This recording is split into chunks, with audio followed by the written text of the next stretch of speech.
Je me pose. Je prends le temps de bien m'installer.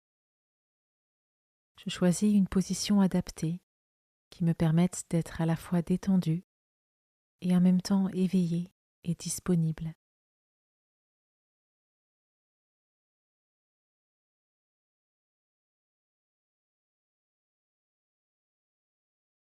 Je suis dans de bonnes conditions pour m'ouvrir à Dieu.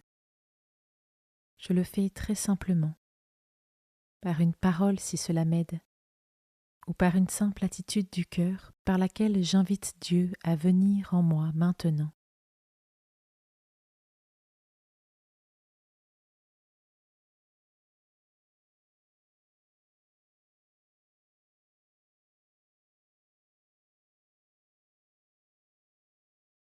Commençons. Évangile de Jésus-Christ selon saint Luc, chapitre 11, versets 29 à 32. En ce temps-là, comme les foules s'amassaient, Jésus se mit à dire : « Cette génération est une génération mauvaise. Elle cherche un signe, mais en fait de signe, il ne lui sera donné que le signe de Jonas. Car Jonas a été un signe pour les habitants de Ninive. Il en sera de même avec le Fils de l'homme pour cette génération.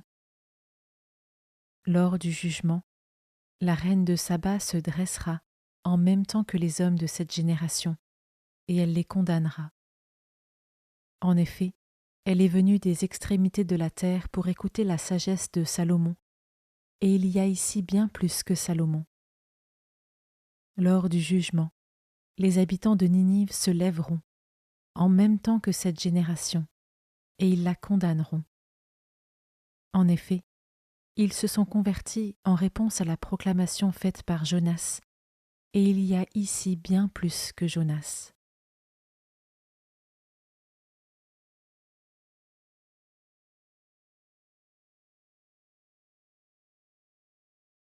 Je commence par méditer ce verset.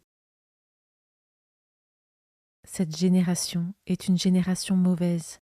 Elle cherche un signe, mais en fait de signe, il ne lui sera donné que le signe de Jonas. Cette génération dont il est question est une génération qui persiste dans l'aveuglement de l'esprit.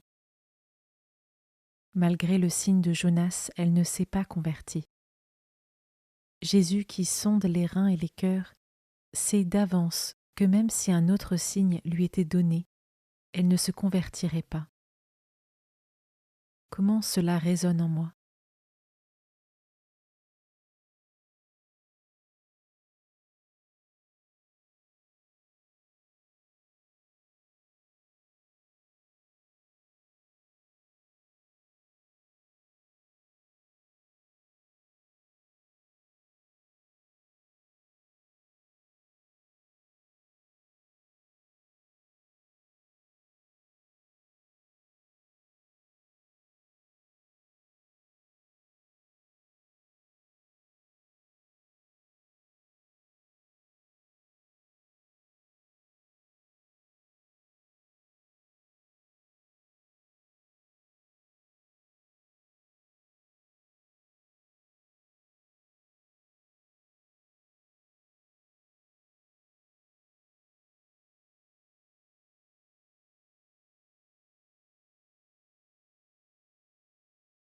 Je peux maintenant m'arrêter sur cet autre verset.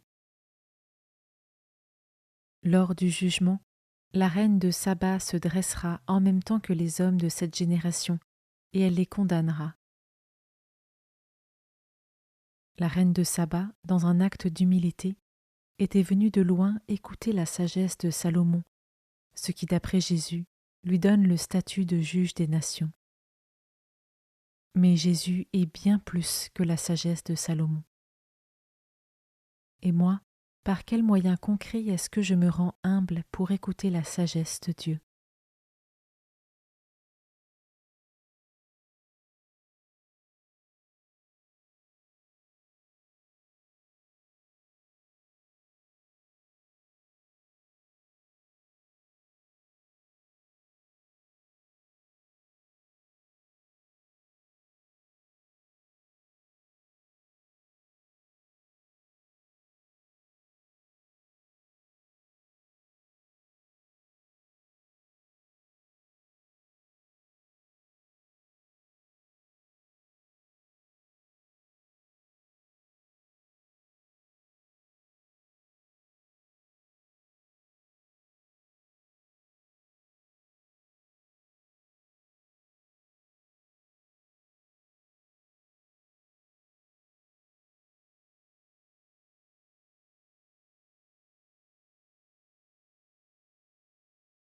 Je termine en méditant ce dernier verset.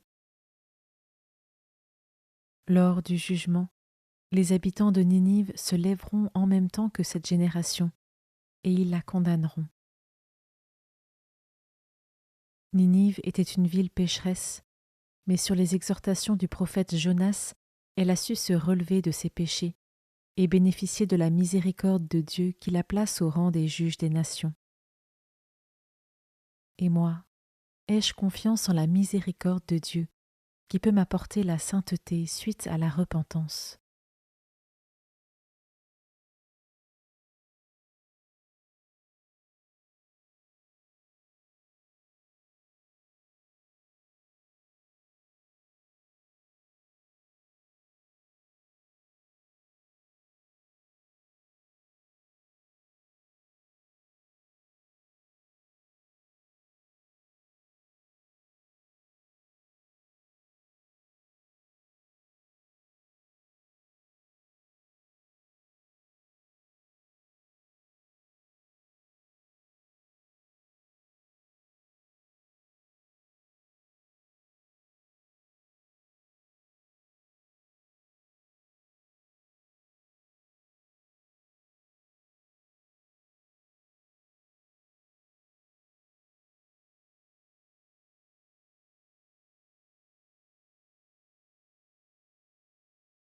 Je prends le temps de conclure ma méditation en remerciant Dieu pour sa présence et sa parole.